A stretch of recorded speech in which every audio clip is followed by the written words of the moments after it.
할렐루야. 예, 오늘 참으로 기쁜 날입니다. 또 성령 강림 주일을 우리가 맞이해서 이렇게 예배를 드리고 있습니다. 개인적으로 더 기쁜 것은 오늘 이준우 어린이가 이렇게 예배당에 참석해 주셨어요. 아주 귀한 발걸음을 해주셔가지고 제가 황송합니다. 감사해요. 우리 이준우 어린이 포도과자 알아요? 알죠? 포도과자 좋아해요? 안 좋아해요? 네, 안 좋아해요. 저는 포도과자를 좋아한다고 그러도 안 돼요. 좋아했습니다. 이렇게 말씀드렸어요. 자, 호두과자. 그 호두과자의 외피는 호두 껍질 모양으로 되어 있죠. 그런데 이 전통 있는 가게에서 만든 호두과자일수록 그 외피가 아주 부드럽습니다. 그래서 사실 호두 과자라고 하지만 제가 보기에는 과자라기보다는 빵에 가까워요. 굳이 표현하자면 서양의 마드레드 있잖아요. 그런 식감이 탁 납니다. 그 부드러운 그 외피 속에는 또 뭐가 들어있습니까? 파당금이 곱게 아주 쫀쫀하게 들어있어요. 통팥을 쓰지 않고 정성스럽게 이제 팥을 싹 갈아가지고 그것을 이렇게 속에 탁 넣어놓죠. 그래가지고 그것을 베어 물 때면은 아주 부드러운 파당금이 달콤한 맛을 내면서 입에서 쫙 퍼지게 되죠. 점심 드시고 오셨습니까? 아니, 아침 드시고 오셨어요? 자, 그런데 여기에 또 하나 빠져서는 안 되는 것이 있습니다. 이것이 가장 중요한데 이 호두과자 속에 뭐가 있어야 돼요? 바로 호두 조각이 딱 들어있어야 돼요.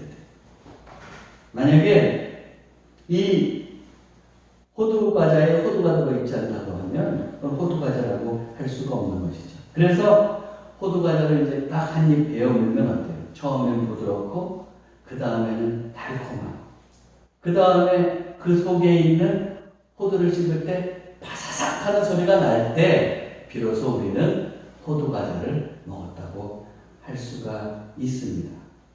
예전에 휴게소에서 호두 과자를 이제 주문해서 먹은 적이 있었어요. 아마 우리 준우가 호두 과자를 별로 안 좋아하는 건 휴게소에서 먹은 호두 과자 때문에 그렇지 않을까 하는 생각이 드는데 어때요? 제가 그걸 먹어보니까 어떠냐면 겉껍질이 막 외피가 너무 질겨요. 거기다가 또 파당금을 씹었는데 곱게 갈지도 않고 물컹거리면서 그런 맛이 났습니다.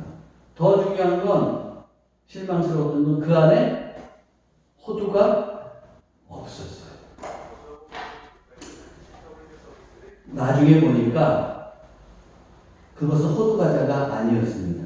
봉투에 뭐라고 쓰여 있었느냐 하면 호두 모양 과자 이렇게 쓰여 있었어요. 그래요. 안에 호두가 들어있지 않으면 그거는 호두 과자가 될 수가 없습니다. 호두가 있을 때만 정말 호두 과자가 될 수 있는 거예요. 호두 과자에 호두가 빠지면 안 되듯이 제가 여태까지 길게 말씀드렸는데 기독교에서도 빠지면 안 되는 기독교의 진리, 핵심이 있어요. 그게 뭘까요? 한마디로 얘기하면 바로 예수 그리스도입니다. 예수 그리스도가 빠지면 기독교가 될 수가 없습니다. 예수 그리스도가 빠지면 기독교는 흉내낼 수는 있어도 기독교는 아닙니다. 기독교의 핵심은 바로 예수 그리스도입니다. 우리는 지난주에 이제 오늘 본문 말씀 16절에서 22절 말씀을 통해서 바울이 회당에서 설교하면서 이스라엘 역사를 요약하고 있는 것을 살펴보았습니다. 그때 바울은 어땠어요?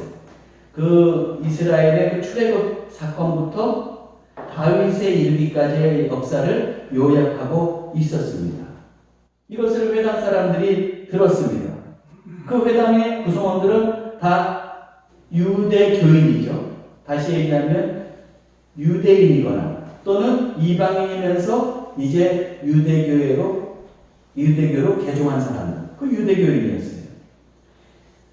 여기까지는 유대인들이 이제 그 사람들이 이 바울이 요약하고 있는 이스라엘 역사를 들었는데 거기까지 22절까지의 내용은 유대인들이 듣기에 별로 특별한 것이 없는 것이었습니다.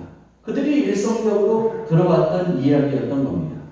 사도 바울이 유대인들이 이렇게 다 아는 이야기를 하기 위해서 굳이 먼 비시디아 안디옥까지 와서 설교하고 있는 것일까요?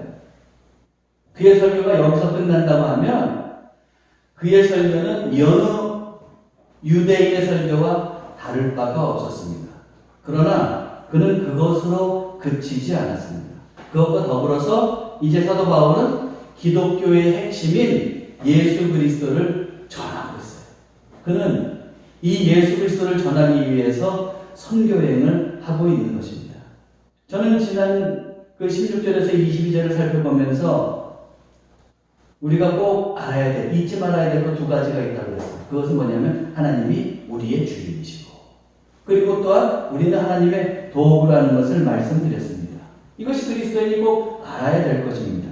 그런데 그것과 더불어서 더 분명히 알아야 할 것이 있는데 그 핵심이 있는데 그것은 뭐냐면 바로 예수 그리스도가 우리의 구원자가 되신다는 겁니다. 그것이 바로 오늘 이제 23절부터 41절까지의 내용이라고 할 수가 있습니다. 사도 바울은 회당에 있는 사람들에게 이제 예수 그리스도를 소개하고 있습니다. 그러면 바울은 과연 그리스도를 어떻게 소개하고 있느냐 그것을 살펴보면서 오늘 여러분들과 은혜를 나누려고 합니다. 우선 사도 바울은 예수 그리스도는 하나님의 약속대로 오신 분이라고 소개하고 있어요. 23절을 보면 하나님이 약속하신 대로 이 사람의 후손에서 이스라엘을 위하여 구주를 세우셨으니 곧 예수라. 여기서 이 사람은 누구를 얘기하냐면 다윗을 말합니다. 일찍이 하나님은 다윗의 후손 중에서 이스라엘을 위한 구주, 즉 메시아를 세우겠다고 약속하셨고 때가 되어 이제 예수님을 그 메시아로 세워주셨다는 말입니다. 다윗 때에 하나님은 나단 선지자를 통해서 다윗에게 그 후손 중에서 메시아가 나올 것을 약속하셨어요. 그게 어디에 나와 있느냐? 사무엘하 7장 12절에 10절부터 13절에 나와 있습니다.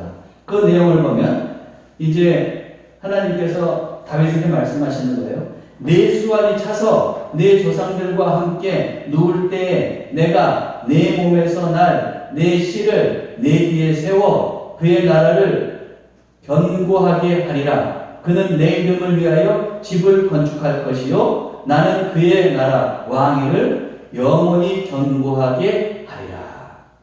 다윗의 후손 중 다윗의 아들은 누굽니까? 누구예요? 다윗의 아들? 이어서 왕이 된 사람? 솔로몬이죠? 예. 우리가 오늘 이 말씀도 그냥 표피적으로 읽으면 무엇이 되느냐 하면 그냥 그 솔로몬을 이제 세워주실 것을 예언하는 말씀으로 볼 수 있습니다. 그러나 더 궁극적으로는 이 말씀을 통해서 하나님께서는 다윗의 자손 중에 메시아를 주시겠다는 의미를 담고 있습니다. 끝부분에 보면 나는 그의 나라를 그의 나라 왕위를 영원히 견고하게 하실 거라고 그랬잖아요. 솔로몬의 왕국은 영원할 수가 없는 거예요.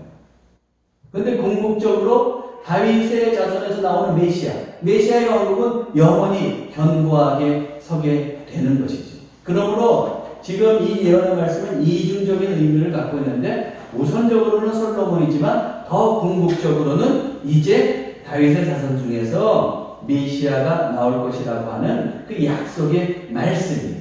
이처럼 하나님은 다윗의 자손 중에서 메시아를 약속하셨고 그리고 약속하시고 나서 이제 오랜 시간이 흐른 후에 드디어 예수님을 세워주신 겁니다.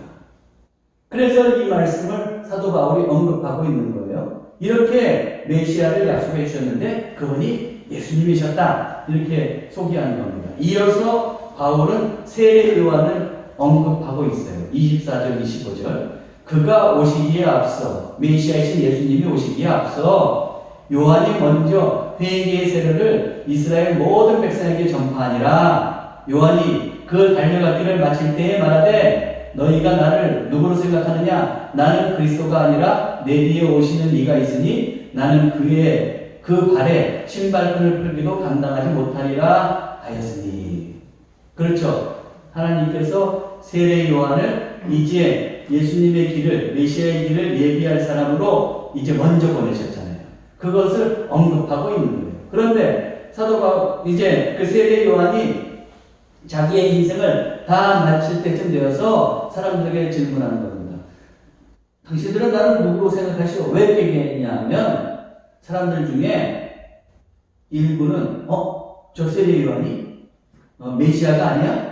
그렇게 오해하고 착각하고 또 생각하는 사람들이 있었기 때문에 질문하는 거예요. 그러면서 뭐라고 하냐면 나는 내 뒤에 오시는 분, 다시 얘기하면 메시아의 그 신발끈을 풀기도 감당하지 못한다. 그러면서 자신이 이제 메시아가 아님을 분명히 하고 있어요. 자, 이어서 바울은 이렇게 예수님을 소개하고 예수님이 앞서서 세례 요한이 왔다는 것을 소개한 다음에 드디어 예수님의 부활과 죽음에 대해서도 언급합니다. 이제 26절, 27절을 보면 형제들아 아브라함의 후손과 너희 중 하나님을 경외하는 사람들아 이 구원의 말씀을 우리에게 보내셨거늘 예루살렘에 사는 자들과 그들 관리들이 예수와 및 안식일마다 외우는 바 선지자들의 말을 알지 못하므로 예수를 정죄하여 선지자들의 말을 응하게 하였도다. 이걸 쉽게 표현하면 이런 거예요. 하나님께서 메시아를 보내겠다. 그분이 이제 예수님이다 하는 것을 이미 선지자를 통해서 다 말씀해 주셨죠. 그런데 이제 유대교인들은 어떻습니까? 매번 안식일이면 회당에 모여서 그 선지자의 글을 읽잖아요. 읽을 때 어때요? 그 내용이 다 담겨 있는데 그걸 이해하지 못하는 거예요. 이해하지 못해가지고 어떻게 하냐면 예수님을 정죄했다. 정죄하다 못해서 나중에 어떻게 합니까? 박해하잖아요. 십자가에 못 박잖아요. 그런 일을 행했다는 거예요. 그런데 그 일조차도 선지자들의 말에 응하게 하기 위함이다. 이것을 이제 바울이 이야기하고 있는 것입니다. 자, 그래서 결국은 이들이 어떻게 합니까? 28절, 29절을 보면 죽일 죄를 하나도 찾지 못하였으나 예수님을 죽일 죄를 하나도 찾지 못했어요. 그러나 빌라도에게 죽여달라고 하였으니 성경의 그를 가리켜 기록한 말씀을 다 응하게 한 것이라. 후에 나무에서 내려다가 무덤에 두었으나 예수님에게서 죽일 죄를 찾지 못했지만 그들은 빌라도에게다가 십자가에 못 박아라 그러면서 죽였다는 거예요. 그건 다 그래서 성경에 미리 기록되어 있는 말씀을 응하게 하는 것이다. 그 예로 이제 우리가 이사야 53장을 들 수 있는데 오늘 시간이 없어서 제가 읽지는 않겠어요. 자, 그래서 어떻게 합니까? 예수님을 십자가에 못 박았고 십자가에 못 박았다가 이제 무덤에 장사하잖아요. 그래서 나무에서 내려 무덤에 두었다 하는 것을 말하고 있어요. 그렇지만 이렇게 예수님을 핍박했어요. 그리고 십자가에 죽였어요. 무덤에 붙였어요. 그래서 예수님이 죽었습니까? 죽고 끝났습니까? 그렇지 않죠. 그래서 이제 한 말씀이 없어졌네요. 30절, 31절을 보면 이렇게 돼 있어요.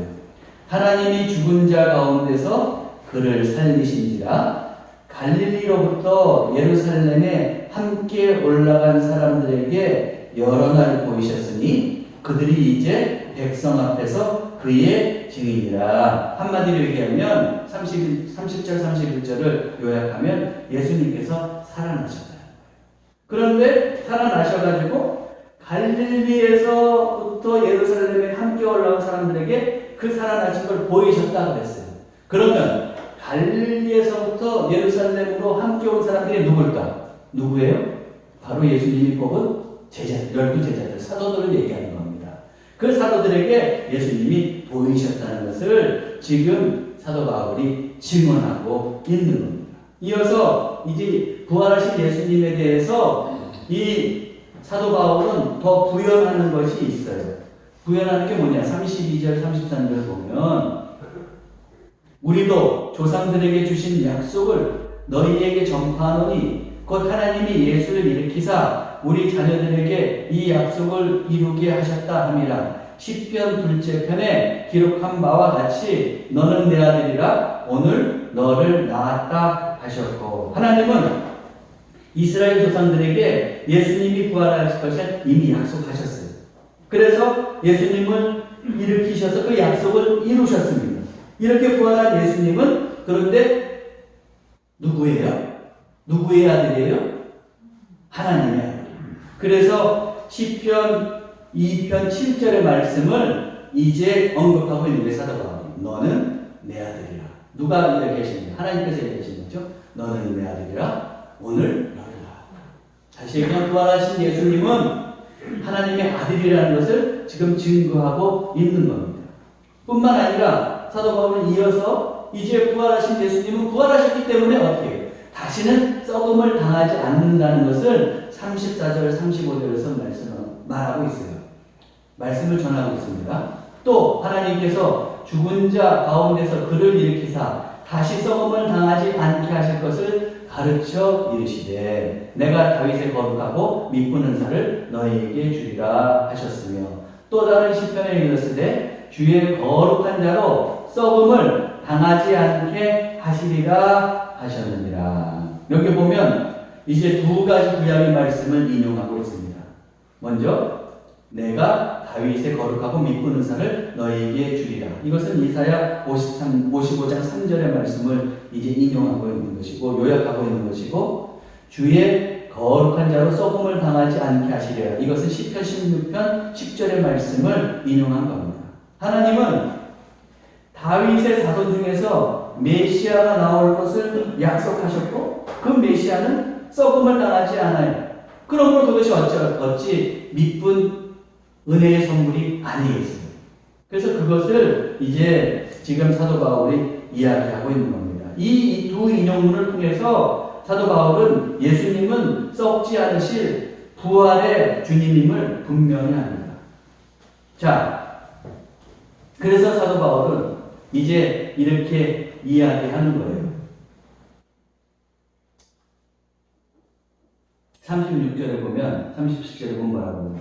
다윗은 당시 하나님의 뜻을 따라 섬기다가 잠들어 그 조상들과 함께 묻혀 썩음을 당하였으되 하나님께서 살리신 이는 썩음을 당하지 아니하셨나니.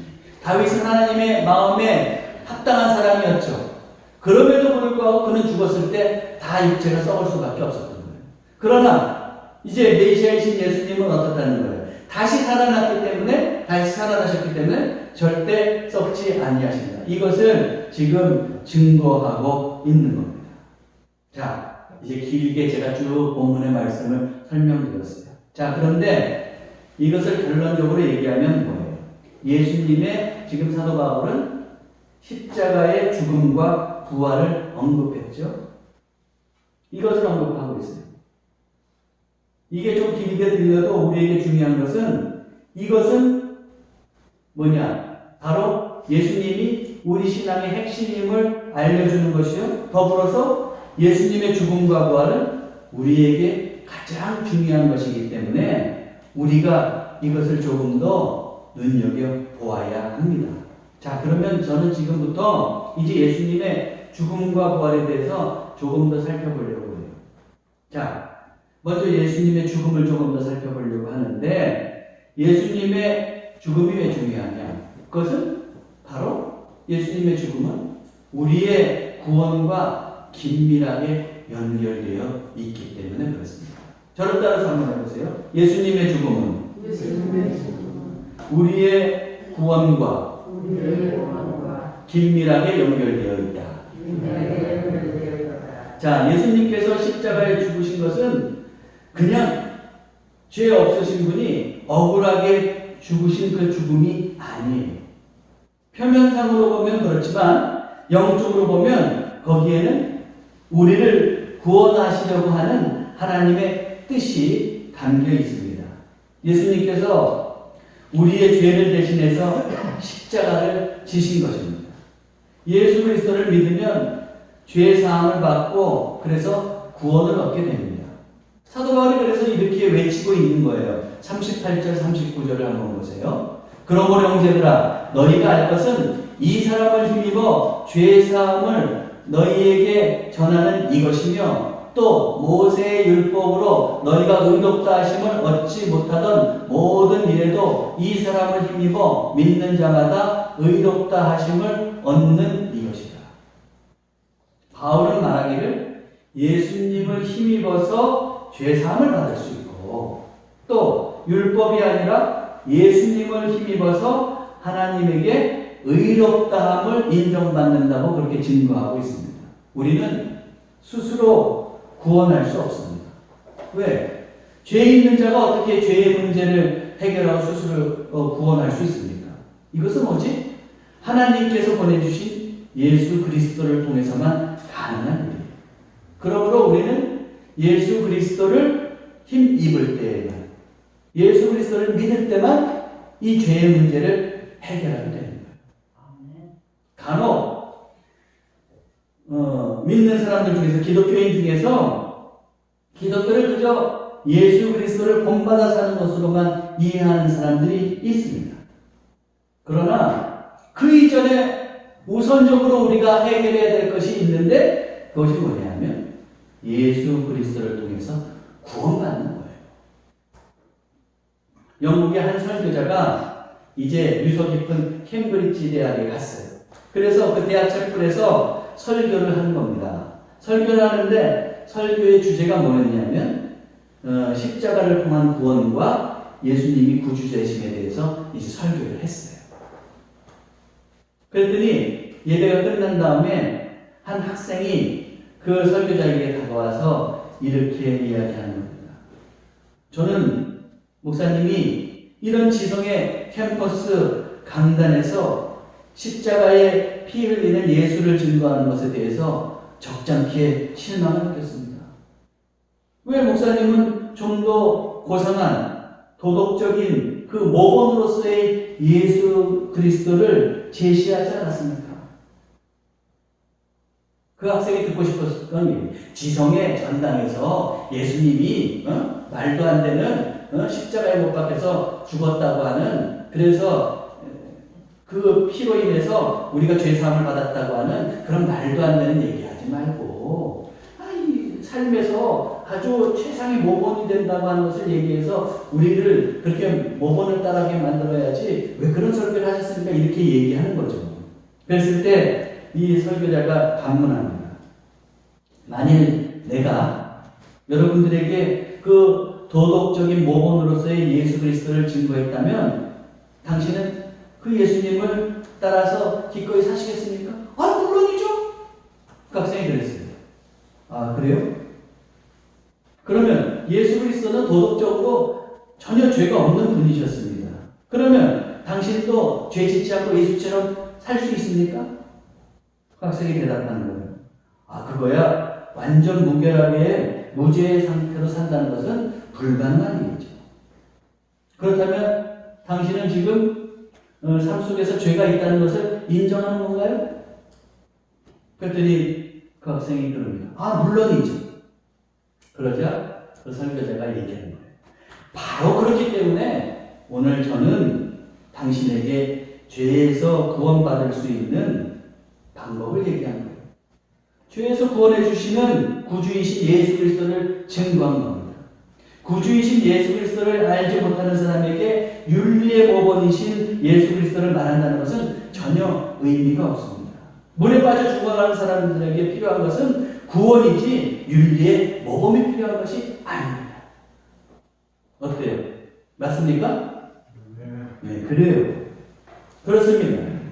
우리가 예수님을 삶의 모범으로서 모시고 살기 전에 우리가 먼저 해결해야 될 문제가 있는 거예요. 그건 뭐예요?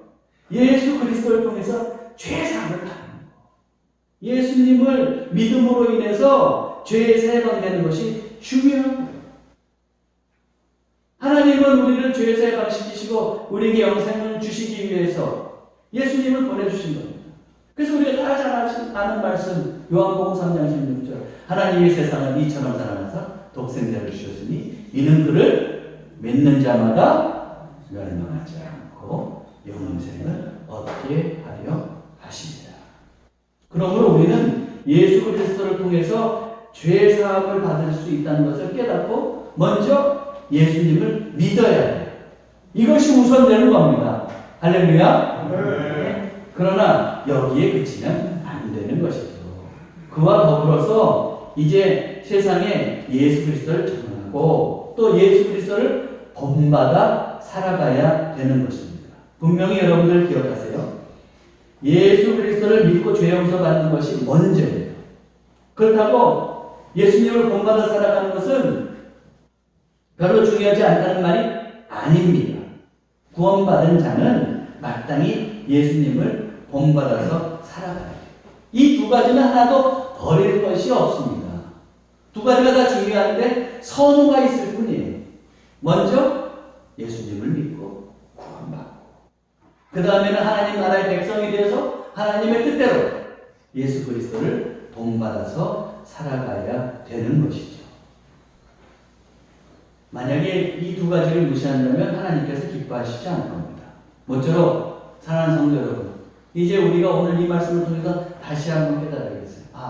예수님의 죽음이 나의 구원과 긴밀하게 관계가 있구나. 그러므로 나도 예수 그리스도를 완전히 믿고 살아야지. 그러나 믿은 다음에는 또한 예수님을 본받아 살아야지. 이 각오를 또 분명히 하고 이 신앙 고백으로 살아가시기를 바랍니다. 두 번째로 한 가지 더 살펴볼 것이 있는데 그것은 예수님의 부활이에요. 왜 예수님의 부활을 또 우리가 중요하게 생각하느냐 하면 예수님의 부활에는 우리의 부활의 문제가 달려있기 때문에 그렇습니다. 예수님은 십자가의 죽으심으로 죄의 문제를 해결하셨어요. 그러나 십자가의 죽으신 걸로 끝난 것이 아닙니다. 다시 살아나셨어요. 예수님의 부활로 예수 그리스도를 믿는 우리들에게도 이제 부활은 보장됩니다. 고린도전서 15장 21절에 뭐라고 되어 있어요? 사망이 한 사람으로 말미암았으니 여기서 한 사람은 누구예요? 아담. 사망이 한 사람 아담으로 말미암아서 들어왔어요. 그래서 우리 모두는 다 사망에 이를 수밖에 없습니다. 그런데 죽은 자의 부활도 한 사람으로 말미암았다. 이 한 사람은 누굽니까? 예수님. 이제 부활이 예수님으로 말미암아 우리에게도 주어진다는 거예요. 그리스도를 믿는 자들에게는 부활하신 예수님을 따라 이제 어떻게 되냐면 부활의 삶이 주어집니다. 그래서 우리의 마지막은 뭐예요? 부활하기 때문에 승리요 영광입니다. 그러나 세상 사람들은 이것을 믿으려고 하지 않죠. 예수를 믿는다고 구원을 받아 고개를 갸우뚱합니다. 또 믿는 자가 부활하신 예수님처럼 아니 예수님의 부활도 못 믿겠는데 내가 부활한다고 허무맹랑한 소리로 들릴 것입니다. 세상의 관점에서는 이것을 믿지 않는 것이 더 합리적이고 지혜로워 보여요. 그게 정상적인 것처럼 보입니다. 그러나 분명히 알아야 될 것이 있어요.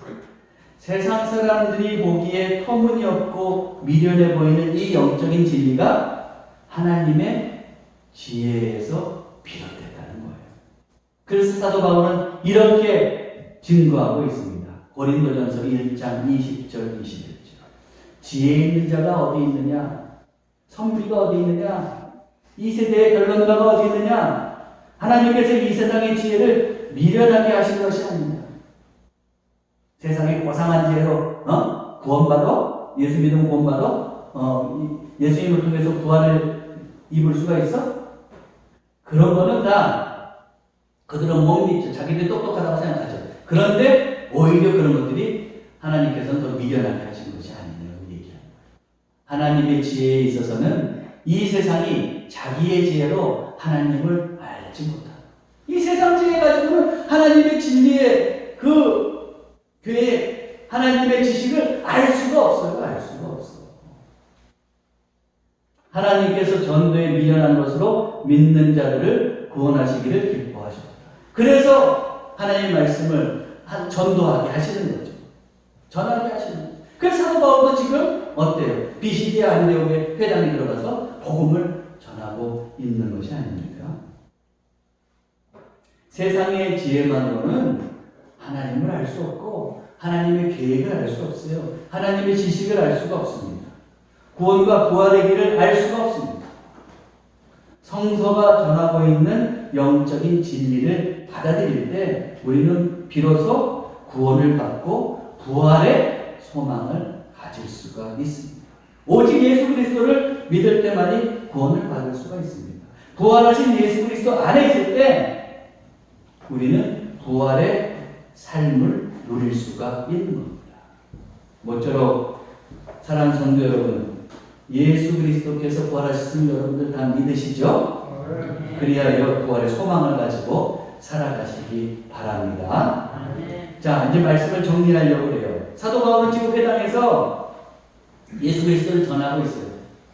그 자기가 전하는 예수님이 어떤 분이라는 거예요? 하나님의 계획에 의해서 메시아가 되신 거. 그리고 그런데 우리를 구원하시기 위해서 죽으신 분, 십자가에 못 박혀 죽으신 분, 그러나 다시 살아나셔서 우리에게 부활의 삶을 주신 분이라는 것을 이렇게 전하고 있는 겁니다. 자, 그런데 회당에 있는 사람들은 이 예수님에 대해서는 처음 들어보는 거예요. 그러므로 어떤 사람은 믿을 수도 있었겠지만 또 어떤 사람들에게는 이 말씀이 굉장히 생소하게 다가오면서 받아들이기 쉽지 않은 사람들도 있었을 거예요. 그래서 사도 바울은 이제 회당에 있는 사람들에게 마지막에 이렇게 촉구하고 있는 겁니다. 40절 41절. 그런즉 너희는 선지자들을 통하여 말씀하신 것이 너희에게 미칠까 생각하라. 응? 그 좋지 않은 말씀이 너희에게 영향을 미쳐서 너희들이 그렇게 되지 않도록 상관하고 얘기하는 거예요. 그게 뭐예요? 일렀을 보라 멸시하는 사람들아 너희는 놀라고 멸망하라. 내가 너희 때를 당하여 한 일을 행할 것이니 사람이 너희에게 일러줄지라도 도무지 믿지 못할 일이라 하였느니라 합니다. 이 구원과 부활의 비밀에 대한 진리의 말씀을 믿지 못하면 이제 어떻게 된다는 거예요? 이 하박국 선지자의 말씀 1.5절의 말씀을 1.5절의 말씀을 지금 인용하고 있는데 그럼 어떻게 되는 거예요? 멸시할 때 이제 그들은 멸망하게 될 수도 있다. 이 말씀을 이제 경계 삼아서 그러지 않도록 조심하라고 지금 사도 바울이 촉구하고 있는 겁니다. 하나님은 오늘 우리도 믿지 못하는 그런 백성이 되지 않기를 간절히 바랍니다. 사랑하는 성도 여러분, 믿지 못하는 성도가 되면 얼마나 안타까운 일입니까? 오늘 예수 그리스도를 통해서 내가 구원을 받았고 또한 부활의 삶이 주어졌다고 하는 것을 여러분들이 온전히 믿고 또 그 부활의 소망을 가지고 살아가시기를 주님의 이름으로 축원합니다. 기도하겠습니다. 예수 그리스도께서 우리를 위해 이 땅에 오시고 십자가를 지심으로 우리 죄를 사하여 주심을 믿고 감사드립니다. 또한 예수 그리스도께서 부활하심으로 우리에게도 부활이 주어짐을 믿고 감사드립니다.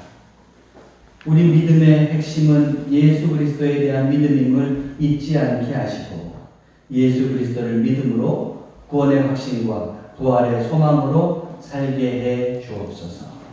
우리 주 예수 그리스도의 이름으로 기도하옵나이다. 아멘.